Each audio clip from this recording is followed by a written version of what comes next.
Hari ini kita akan belajar di level 2, pelajaran yang ke-6, yaitu otoritas orang percaya. Pertama-tama, apakah kita semua sudah percaya? Pertanyaannya back to awal banget nih. Karena ini pertanyaan yang paling penting. Apakah kita sudah percaya? Gitu ya. Boleh direnungkan sepanjang pelajaran ini, tapi saya yakin banget teman-teman semua yang ada di sini adalah orang-orang yang percaya, gitu ya. Kalau kita ngomongin orang percaya, percaya itu berarti mengenal pribadi yang sempurna, Tuhan Yesus Kristus sebagai Tuhan dan Juru Selamat yang hidup. Jadi bukan Juru Selamat yang pernah hidup, tapi Juru Selamat yang hidup, sampai sekarang masih hidup. Dan pada saat dia sebagai pribadi yang sempurna itu hidup, kita akan mengalami kuasa dan otoritas yang dia miliki sebagai pribadi yang hidup itu, ya. Jadi judul dari pelajaran ini saya kasih judul Jesus Name Above All Names. Nanti kita belajar why, gitu ya. Sekarang kita akan kembali ke penciptaan di awal waktu Tuhan menciptakan langit, bumi, dan segala isinya. Kita buka di Kejadian 1 ayat 26 sampai 28. Ini saya ambilkan dari terjemahan Amplified ya. Saya bacakan Kejadian 1 ayat 26. Berfirmanlah Allah, marilah kita, Bapa, Anak, dan Roh Kudus, menjadikan manusia menurut gambar dan rupa kita, Bapa, Anak, dan Roh Kudus, dan biarlah mereka mempunyai otoritas penuh atas ikan-ikan di laut, burung-burung di udara, binatang-binatang, dan atas seluruh bumi, dan atas segala yang merayap di bumi. Ayat berikutnya, ayat 27. Jadi Tuhan menciptakan manusia, kita semua, menurut gambarnya sendiri. Persis loh, gambarnya sendiri ya. Menurut gambar dan rupa Tuhan, dia menciptakannya laki-laki dan perempuan. Dia menciptakan mereka. Ayat 28. Dan Tuhan memberkati mereka dan berfirman kepada mereka, berbuahlah, bertambah banyak atau bermultiplikasi, penuhi bumi dan taklukkanlah bumi dengan menggunakan seluruh sumber dayanya yang melimpah untuk mengabdi kepada Tuhan dan manusia. Dan berkuasalah atas ikan-ikan di laut, burung-burung di udara, dan atas setiap makhluk hidup yang bergerak di bumi. Kita udah belajar di level 1 waktu penciptaan ya. Tuhan menciptakan manusia serupa dan segambar. Nah, sampai saat ini kadang-kadang masih ada loh orang percaya yang masih gak percaya kalau kita tuh sempurna, segambar dan serupa dengan Tuhan. Kenapa? Karena kita melihat ke kitanya, manusia yang masih banyak kekurangannya, yang masih kadang-kadang ngalamin macam-macam ups and downs gitu ya. Tapi yang pasti kita harus kembali kepada kebenaran. Kita hidup bukan apa yang kelihatan dengan mata, tapi kita hidup dari apa yang dikatakan oleh firman. Kita serupa dan segambar dengan Tuhan. Kalau kita belum bisa sampai di pengertian itu dan menghidupi kebenaran itu, kita nggak akan bisa mengalami apa yang kita akan pelajari malam ini, gitu ya. Jadi teman-teman pastikan teman-teman sudah yakin banget, pasti banget, tahu banget siapa kita di dalam Tuhan, sama, segambar, serupa, gitu ya. Karena itu keinginannya dia.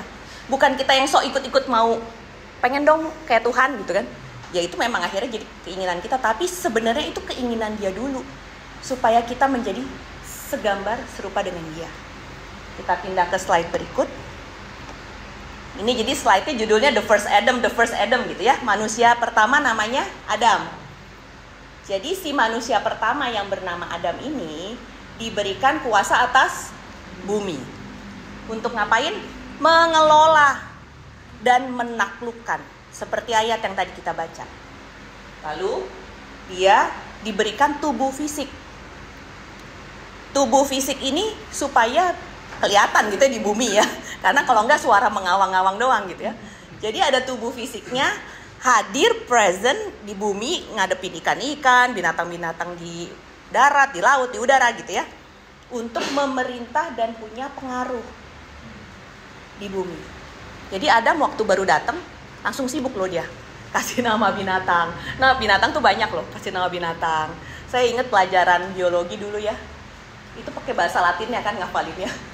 Nama tanaman aeo. Terus saya bingung ya, ini Adam hebat banget, dia belum punya laptop, belum punya komputer gitu ya, belum punya buat ngerekam. Terus dia inget yang ini namanya kemarin ini gitu ya. Kenapa dia bisa seperti itu? Karena dia segambar dan serupa dengan Allah. Keren kan? Kita ini udah ngalamin banyak degradasi di hari ini dari zamannya Adam karena kejatuhan Adam dan Hawa. Nah ini nanti abis ini kita belajar. Jadi ayat dari Mazmur 115 ayat 16, langit itu langit kepunyaan Tuhan dan bumi itu telah diberikannya kepada siapa? Anak-anak manusia termasuk kita. Jadi kalau kita kembali ke ayat ini ya, ini hak kita loh. Apa yang ada di muka bumi ini haknya kita. Kita dikasih kepercayaan untuk mengelola, untuk menaklukkan, untuk memerintah dan punya pengaruh, gitu ya. Oke, kita lanjut dulu. Nah sekarang saya mau kasih perbandingannya nih, tapi ceritanya si first Adamnya dulu. Oke, si first Adam ini dia adalah anak manusia yang punya tubuh fisik. Dia diciptakan serupa dan segambar dengan Allah. Dia diberikan kuasa dan otoritas dari Allah di ayat Kejadian 1 tadi yang kita baca. Tapi apa yang terjadi? Masih ingat kan ya ceritanya apa yang terjadi? Waktu Tuhan, nih ayo Dam, enjoy aja gitu ya. Yang ada di sini enjoy, semuanya boleh buat kamu kecuali yang satu ini, pohon pengetahuan yang baik dan yang tidak baik. Gitu. Tapi terus kan iseng ya, ada si ular datang, iseng banget si ularnya. Ular itu sebenarnya bukannya kepengen Adam dan Hawa makan dari pohon itu, dia kepengen melihat Adam ini denger-dengeran sama penciptanya enggak? Gitu. Adam ini kalau saya bujuk-bujukin mau percaya sama saya enggak? Ingat ya, Yohanes 10:10 bilang apa? Pencuri, si jahat datang untuk mencuri, membunuh, binasakan. Jadi itu yang selalu menjadi agenda utamanya si jahat. Jadi waktu manusia pertama hadir di Taman Firdaus yang luar biasa sempurna itu, dia tetap mau mencuri, membunuh, binasakan. Akhirnya dia kasih tipu muslihat. Dia nggak punya kuasa apapun loh, tapi dia bisa mengelabui, bisa bohong, bisa bujukin, dan ternyata manusia ini, Adam dan Hawa, jatuh ikut dengar apa yang disodorkan oleh si jahat.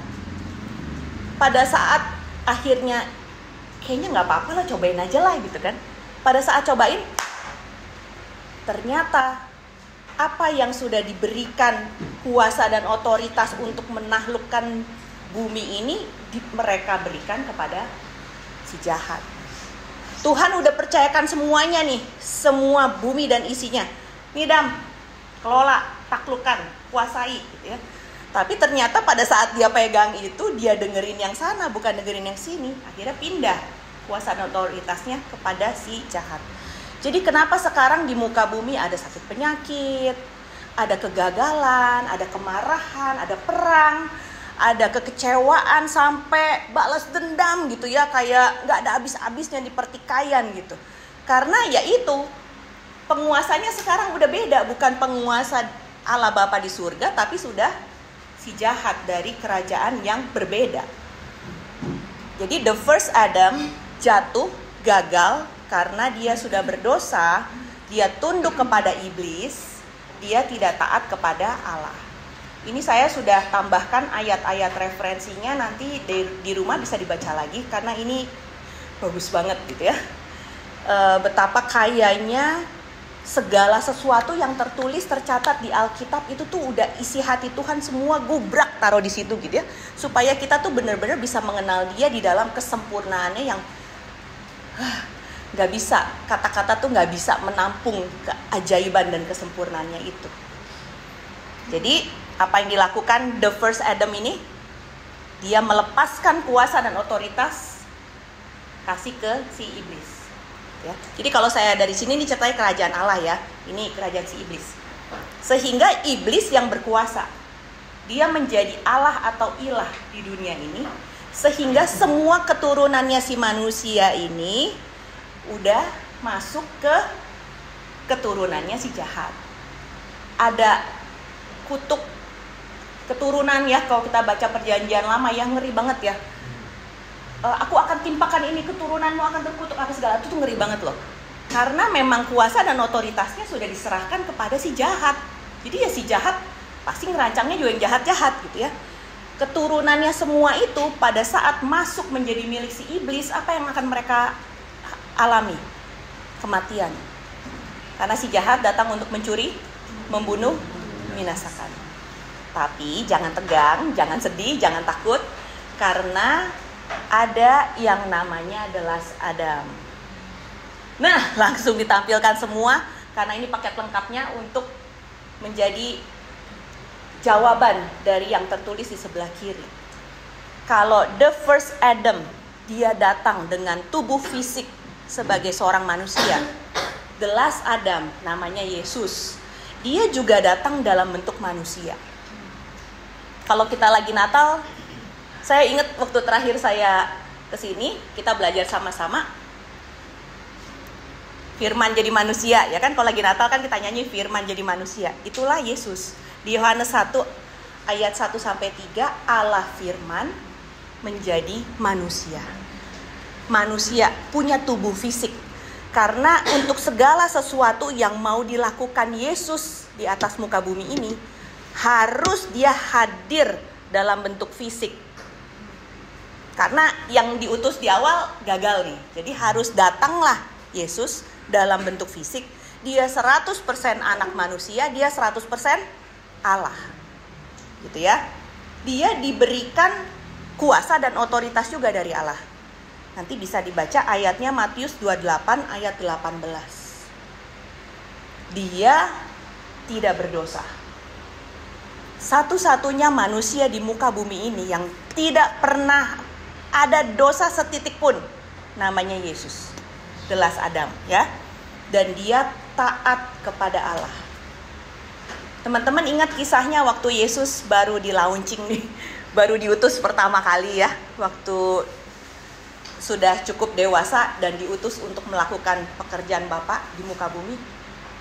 Yesus puasa di padang gurun ya. Apa yang terjadi waktu itu? Waduh, si jahat datang lagi kan, nawarin macem-macem, kamu mau nggak ini semuanya gitu kan, kamu mau nggak ini gini, kamu semua ditawarin. Ada 3 penawaran, nanti teman-teman baca di Matius 4 ya. Yesus nggak pakai repot jawabnya, dia pakai kuasa dan otoritas. Dia hanya bilang, ada tertulis, manusia hidup bukan hanya dari roti, tapi dari setiap firman yang keluar dari mulut Allah. Ada tertulis, ya, nanti baca sendiri. Dia 100% manusia, dia tidak ada dosa satupun. Dia itu taat kepada Bapa yang mengutus dia. Karena tugas misinya Yesus di muka bumi untuk balikin ini yang udah dicemplungin ke iblis, dibalikin lagi supaya menjadi milik anak-anaknya Tuhan, orang-orang percaya, yaitu kita semua. Itu ya. Jadi waktu Yesus datang ke muka bumi, puncak dari karyanya yang sempurna itu apa? Dia mati di atas kayu salib. Jadi ini sedikit tips, nggak sedikit, ini tips yang amat sangat bobotnya berat sekali ya. Teman-teman kemanapun teman-teman pergi, pada saat teman-teman dihadapkan pada kesempatan, bagikan kabar baik ini.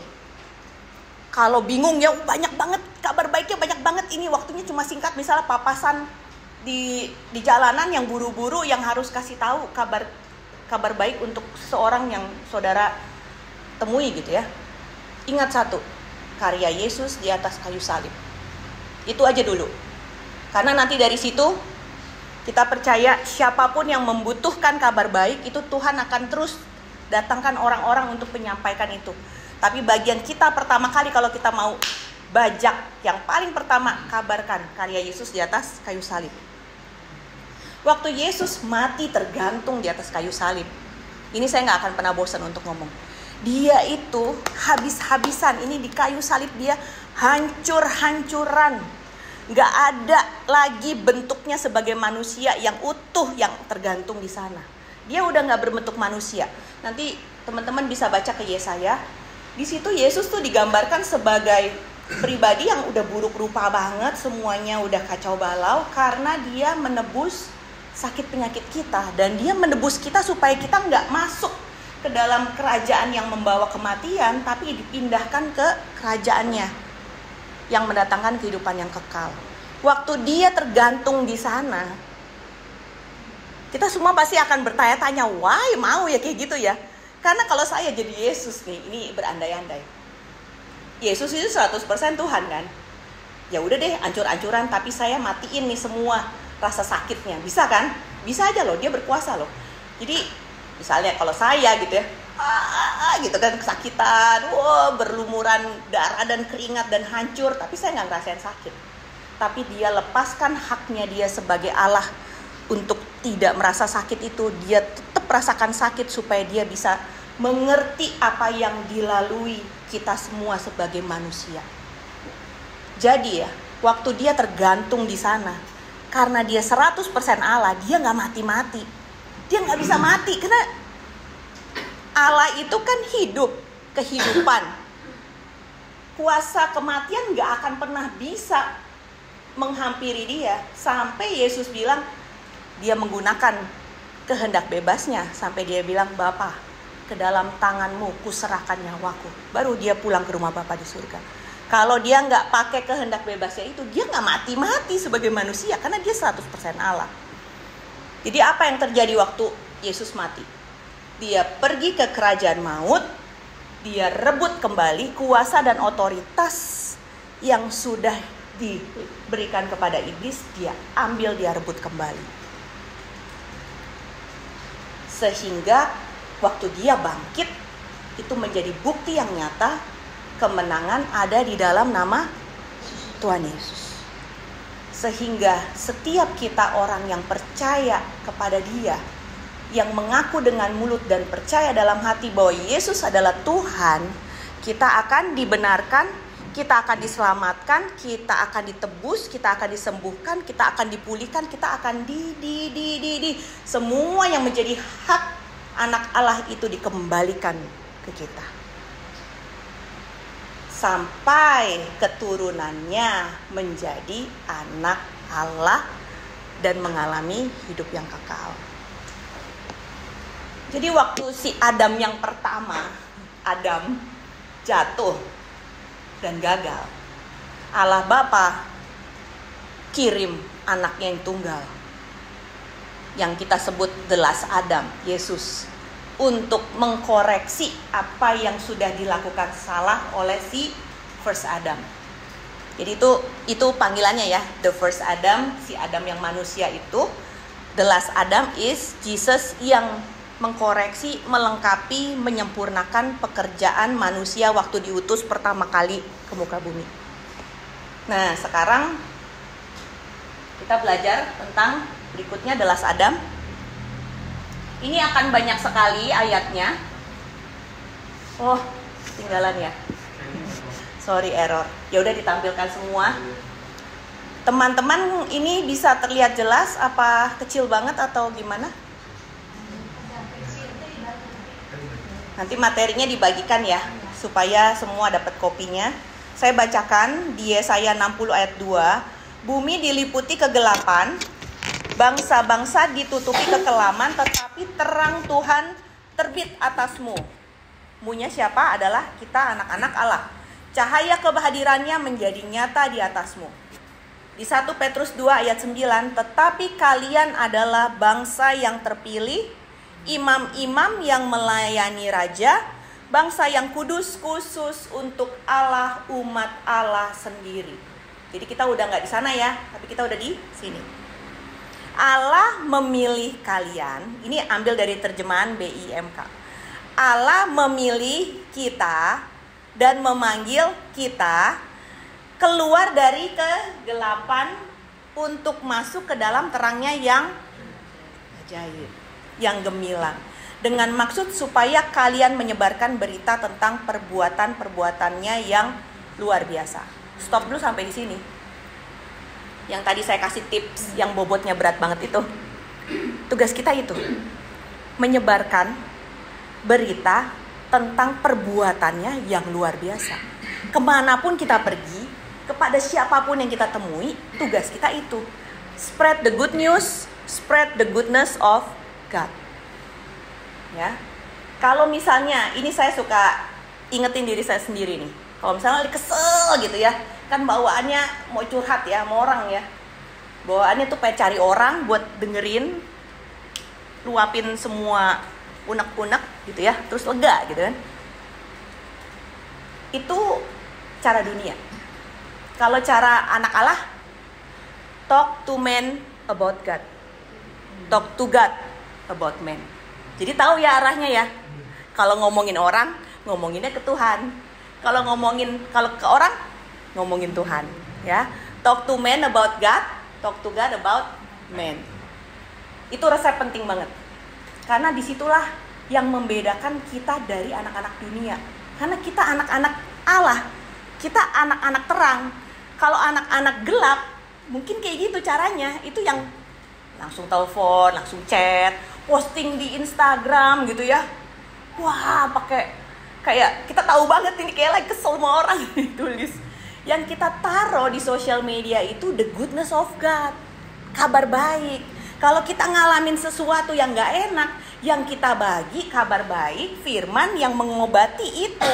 Karena selalu akan ada obatnya kalau kita balik ke firman. Gitu ya. Kita kembali ke siapakah si Delas Adam? Kisah Para Rasul 26 ayat 18, untuk membuka mata mereka. Jadi waktu kita ingat nih lagi mau posting sesuatu nih di sosial media, apa yang bisa membuka mata orang? Kabar baik. Bukan curhatannya kita, bukan unek-unek kita, ya. Supaya mereka berbalik dari kegelapan kepada terang dan dari kuasa iblis kepada Allah, supaya mereka oleh iman mereka kepadaku memperoleh pengampunan dosa dan mendapat bagian dalam apa yang ditentukan untuk orang-orang yang dikuduskan. Kita adalah orang-orang yang dikuduskan. Kalau kita sudah dikuduskan, ada bagian yang ditentukan untuk kita. Nah, pengen tahu kan? Bagian yang ditentukan ini beda loh. Yang ada di sini nggak akan dapetin bagian yang ditentukan. Nah ini kita lanjut belajar. Kolose 1 ayat 13 sampai 14, Dia sudah melepaskan kita dari kuasa kegelapan, memindahkan kita ke dalam kerajaan anaknya yang kekasih. Di dalam Dia kita memiliki penebusan kita, yaitu pengampunan dosa. Tadi yang waktu saya buka pelajaran kita, saya sempat sebutkan, kita kalau ngeliat diri kita kayak serupa segambar. Enggak masih kurang ini, kurang itu, bikin dosa ini, bikin dosa itu. Hari ini udah bertobat, besok jatuh di dosa yang lain gitu ya. Kalau kita terus menerus memandang kepada kita yang terdiri dari darah dan daging ini, gak akan ada habisnya. Akan selalu ada temptation baru, ada lagi godaan baru, tipu muslihat yang lain gitu ya. Tapi kita sebagai anak-anak terang yang sudah ditebus, dipindahkan dari gelap ke terang, kita akan mengalami kebenaran yang dikatakan firman bahwa kita sudah mengalami penebusan, yaitu pengampunan dosa. Lalu secara cepat saya lanjutkan. Yohanes 8 ayat 12, Yesus berbicara lagi kepada orang banyak, katanya, akulah terang dunia. Orang yang mengikut aku tidak akan berjalan dalam kegelapan, tetapi mempunyai terang kehidupan. Kenapa dari tadi ini ada kegelapan, terang, kenapa ini dimention terus?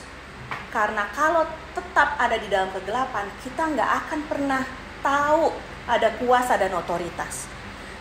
Nanti saya lanjutkan di situ. Yohanes 5 tadi sudah ya. Oh, sebab sama seperti Bapa mempunyai hidup dalam dirinya sendiri, demikian juga diberikannya anak mempunyai hidup dalam dirinya sendiri. Dia telah memberikan kuasa kepadanya. Matius 28 ayat 18, Yesus berkata, kepadaku telah diberikan segala kuasa di surga dan di bumi. Seperti tadi lagu yang kita nyanyikan bersama ya, kita sudah diberikan kuasa. Dan ayat yang ini Yohanes 1 ayat 12, tetapi semua orang yang menerimanya diberinya kuasa supaya menjadi anak-anak Allah, yaitu mereka yang percaya di dalam namanya. Kita, boleh dilanjutkan slide-nya. Kita punya kuasa dan otoritas. Somehow ya, kalau saya sendiri sebelum saya pelajari ini ya, itu tuh somehow kayak sesuatu yang masih mengawang-awang. Kuasa dan otoritas kayak kejauhan deh. Ada yang merasa seperti itu? Saya berasa kayak, oh itu untuk yang kudus-kudus, itu untuk yang senior-senior, yang bapak pendeta, ibu-ibu yang udah mewartakan Injil dari zaman saya juga masih berdosa gitu ya. Tapi sebenarnya hey, it's for you and me, yang udah percaya dalam hati dan mengaku dengan mulut, itu untuk kita. Tapi ada tapinya. Yuk, ini kita belajar. Tapinya itu otoritasnya diaktifasi pada saat ada kesepakatan antara dia sebagai kepala gereja dan kita sebagai tubuhnya.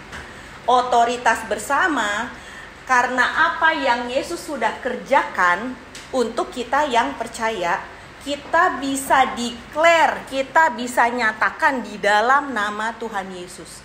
Kenapa kalau kita berdoa, pada saat kita mengucapkan perkataan iman, kita akan selalu sebut dalam nama Tuhan Yesus. Karena itu nama yang paling berkuasa. Dia sudah ambil lagi semua kuasa dan otoritas dari si jahat. Dia ambil lagi dan dia sudah rebut, dan itu menjadi miliknya yang utuh dan sempurna, yang tidak akan pernah diambil lagi. Dan itu juga milik kita. Pada saat kita bilang gini, oh kemarin Bapak Presiden kasih tahu saya boleh masuk kok ke istana, gitu ya. Pada saat kita sebut Bapak Presiden udah kasih izin, saya bisa masuk istana. Bisa masuk? Bisa. Apalagi di dalam nama Tuhan Yesus, yang tidak mungkin jadi mungkin karena namanya dia adalah nama yang penuh dengan kuasa. Ada kuasa di dalam nama Tuhan Yesus. Dia sudah menang, nama di atas segala nama. Tidak ada nama lain di muka bumi, di udara, di apapun, penguasa pemerintah apapun di muka bumi, tidak ada yang lebih berkuasa dari dia. Karena kuasa yang lain itu sudah diinjak, sudah ada di bawah kaki kita. Bahkan di setiap kaki kita, kalau kita injak kuasa, udah gak ada kuasa yang bisa menghampiri kita. Ini saya udah mulai ngebut ya, karena waktunya udah terbatas. Jadi ada jaminan untuk semua janji yang ada tersebut di Alkitab. Janji yang banyak banget itu milik kita. Tapi pertanyaannya, kita percaya apa enggak? Gitu ya. Untuk siapakah kehebatan dan kekuatan kuasa Allah? Untuk kita semua. Ayatnya dari Efesus 1 ayat 19 sampai 23, betapa hebat kuasanya bagi kita yang percaya. Nanti ayatnya dilanjutkan, teman-teman baca di rumah. Dan ini bagian yang terakhir saya mau sampaikan. Pertanyaannya gimana? Ya, kita bisa alamin dan aktivasi kuasa dan otoritas. Nomor 1, menawan. Kita menawan pikiran kita taklukkan kepada Kristus. Ayatnya nanti boleh dibaca. Waktu pikiran kita bilang gak mungkin, gak bisa, susah, impossible gitu kan, itu terlalu aneh gitu kan, gak bakalan mampu gitu, ditawan, yang itu ditawan. Ganti sama apa? Sama pikiran Kristus. Pikiran Kristus taunya dari mana? Balik lagi ke firman. Step kedua, kenakan senjata. Senjatanya apa? Nomor 1, berdiri dulu. Jangan nyerungsuk. Kalau kita ngalamin apa-apa ya, kecenderungannya aduh, gak kuat, terus gubrak gelindingan gitu ya. Saya kayak gitu, saya dulu kayak gitu. No. Nomor 1 apa? Ambil seluruh selengkap senjata Allah. Berdiri. Kalau udah berdiri, itu udah posisi siap untuk menerima, siap untuk maju, siap untuk menuai gitu ya. Kalau masih nyerungsup, nggak jadi-jadi. Jadi apapun yang kita alamin, berdiri dulu. Berdiri ngapain? Berdiri pandang kepada salib Kristus. Wow, dia itu juru selamat yang hidup. Dia itu Allah yang sanggup membangkitkan orang mati. Dia itu Yesus yang udah tebus semua sakit penyakit sampai nggak boleh ada satupun sakit penyakit di tubuh orang percaya. Pada saat kita terus memandang kepada dia, fokus kita udah kepada dia, kita nggak jadi kita lagi, tapi dia yang hidup dalam kita. Di situ kuasa dan otoritas Tuhan itu teraktivasi. Karena waktu kita memandang dia, ingat kisah Musa dulu. Waktu Musa disuruh memandang kepada, ya kan? Itu tuh lambang tipologi dari apa yang menjadi kehidupan kita, pandang kepada salib Yesus, ya. Dan terimalah ketopong keselamatan dan pedang roh, yaitu firman Allah. Step ketiga, kenal dan bergaul dengan sumber yang benar. Kalau kita terus-menerus kenal sama Bapak Presiden, ya, kita punya akses ke istana, kita punya akses ke kesempatan-kesempatan berusaha dan segala macam, kita bakalan mengalami the best thing yang bisa kita alami sebagai warga negara Indonesia. Kebayang nggak kalau kita selalu bergaul sama Tuhan di atas segala Tuhan. Tuhan sumber dari semuanya, yang punya kuasa, otoritas, kesempurnaan yang gak ada habis-habisnya. Kalau kita terus bergaul sama sumber yang benar, aliran ilahi yang mengalir dalam kehidupan kita, semua tentang kehidupan. Kalau semua tentang kehidupan, gak ada yang tidak mungkin bagi orang percaya. Jadi bagian kita sekarang, bagian yang terbaik yang bisa kita ambil saat ini, kita bergaul dengan firman, dalam setiap langkah kaki kita bergaul dengan firman, karena firman itu nafas kehidupan yang dilepaskan Bapa untuk kita. Karena pada saat ada firman dilepaskan, ada the power to create. Dari yang gak ada jadi ada, dari yang gak mungkin jadi mungkin, dari semua sakit penyakit, kesengsaraan, kemelaratan, kekurangan, jadi kebalikannya, kelimpahan kehidupan, berkat dari surga teraktivasi. Karena apa? Karena ada nafas kehidupan. Dan itulah haknya kita. Bagian yang ditentukan untuk kita orang-orang yang dikuduskan, ya ini, mengalami nafas kehidupan Tuhan. Balik-balik, ayo bergaul dengan firman. Step yang terakhir,